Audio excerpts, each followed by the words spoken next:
At dawn, the Jordanian desert seems to hold its breath.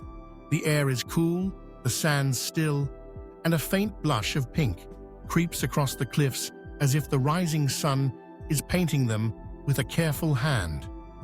You walk through a narrow gorge called the Sick, walls towering 100 feet above you, their sandstone faces streaked in shades of rose, gold, and rust. The passage twists and turns, each bend tightening your anticipation. And then, there it is.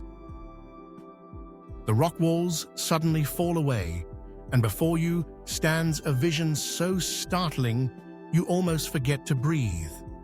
A massive façade carved directly into the cliff, towering columns, intricate friezes, a crown of sculpted stone, all shimmering in the morning light.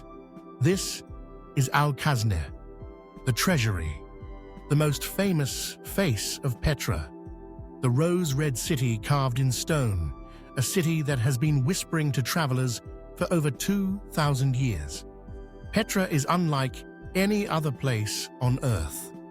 Built by a people who understood both beauty and power, it lies hidden within rugged mountains, accessible only through those narrow gorges. For centuries, it thrived as the beating heart of a vast trading network, where caravans laden with frankincense, spices, silk, and gold passed through on their way between Arabia, Egypt, and the Mediterranean. The Nabataeans, the enigmatic people who built it, were master traders, engineers, and artists. They turned a barren desert into a city that could sustain tens of thousands, channeling water from miles away through an intricate system of pipes, cisterns, and dams. No one knows exactly when Petra was founded, but it likely began as a settlement in the 4th century BCE, flourishing into a wealthy capital by the 1st century CE. The Nabataeans carved temples, tombs, and entire neighborhoods into the rose-colored cliffs, blending Hellenistic, Roman, and local styles into something uniquely their own. But for all its grandeur, Petra wasn't built just for the living. Much of what survives today are monumental tombs, vast, silent resting places for Nabataean kings, queens, and nobles. The city's most famous structure, the Treasury, is itself a mystery. Despite its name, it was never used to store gold. Local legends say it held the treasures of an ancient pharaoh, hidden high in the carved urn at its crown. Bedouin tribes once fired bullets at the urn, hoping to shatter it and spill the gold. You can still see the pockmarks in the stone.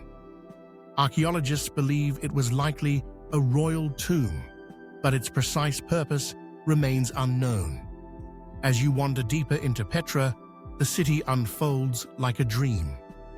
There is the Street of Facades, a row of towering tombs whose fronts are adorned with columns and pediments, each cut from the living rock. There is the Great Theatre, capable of seating thousands. Carved, not built, its semicircle of seats rising from the mountainside itself. And then, far above the city, reached only by climbing over 800 stone steps, lies the Monastery, a colossal facade even larger than the Treasury, standing silent at the edge of the desert sky. But for all its marvels, Petra also holds its silences. The Nabataeans left no written history, no books or scrolls to tell us their story. What we know of them comes from scattered inscriptions, Roman records, and the city they left behind. How did a desert people become so wealthy, so skilled in engineering and art, that they could create a city rivaling the wonders of the Mediterranean? How did they command the respect of empires, resisting conquest for centuries before eventually falling under Roman rule? And why, after centuries of prosperity, did Petra decline into obscurity? Some historians believe it was the shifting of trade routes. As maritime commerce replaced overland caravans, Petra's strategic importance dwindled. Others point to natural disasters. Earthquakes in the 4th and 6th centuries CE that damaged buildings and aqueducts, making life here harder. By the Middle Ages, Petra was largely abandoned, known only to local Bedouin tribes who kept its existence secret from outsiders. For the Western world, Petra reappeared like a mirage in 1812, when Swiss explorer Johann Ludwig Burckhardt, disguised as an Arab pilgrim, convinced a Bedouin guide to lead him to the lost city. When he emerged from the sick and saw the treasury for the first time, he must have felt that shiver of stepping into a place between worlds, part myth, part reality. His writings would ignite the imagination of Europe, and Petra would take its place among the great rediscoveries of the 19th century. Yet Petra has never given up all its secrets.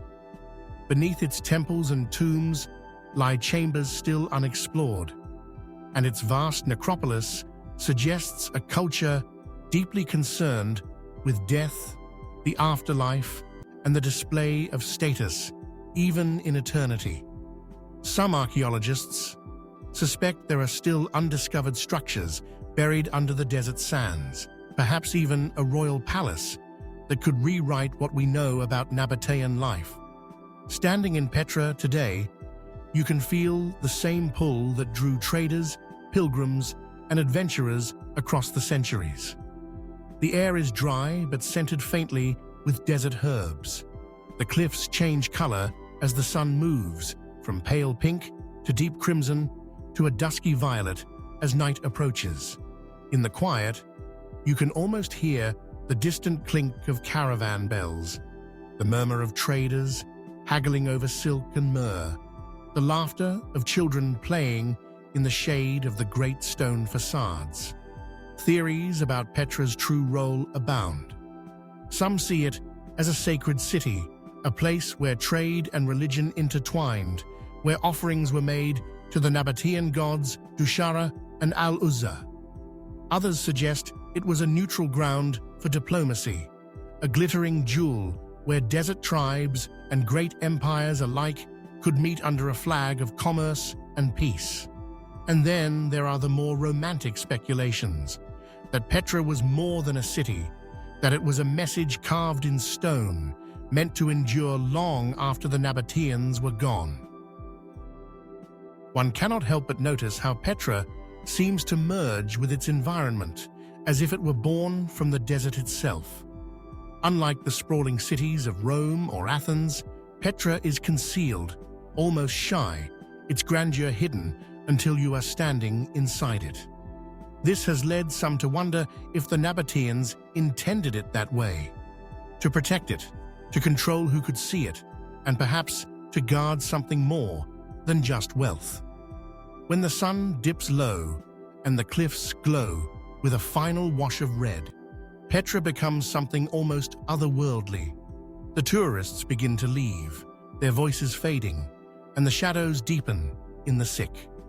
In those moments, you can imagine the city as it was, alive with torchlight, music, and the scent of incense drifting from temple doorways. You can imagine the rulers of Petra walking its colonnaded streets, their robes catching the light, their eyes always scanning the horizon for caravans bringing news from faraway lands.